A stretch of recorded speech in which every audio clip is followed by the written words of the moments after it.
নমস্কার, শুভ দুপুর। বেলি রান্নাঘরে আপনাদের সকলকে স্বাগত জানাই।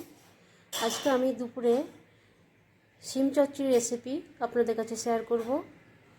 তার জন্য আমি 250 গ্রাম শিম নিয়েছি। মশলার জন্য নিচ্ছি 3টে কাঁচা লঙ্কা, চা চামচের 3 চামচ সর্ষে, চা চামচের 1 চামচ পোস্ত। এটা আমি মশলা করে নেব। কড়াই গরম হয়ে গেছে। চা চামচের 4 চামচ আমি তেল দিচ্ছি।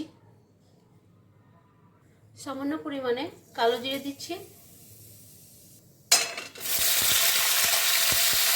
হাফ চা চামচ হলুদ গুঁড়ো, পরিমাণ মতো লবণ দিয়ে এটা এখন 5 মিনিট ঢাকা দিয়ে রান্না করব।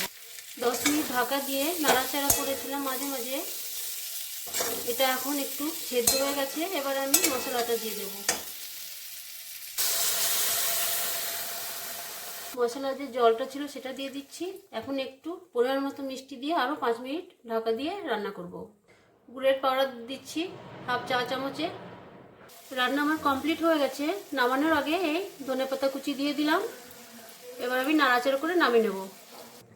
আমার এই রেসিপিটি যদি আপনাদের ভালো লেগে থাকে ছোট্ট একটি লাইক ও কমেন্ট শেয়ার করবেন।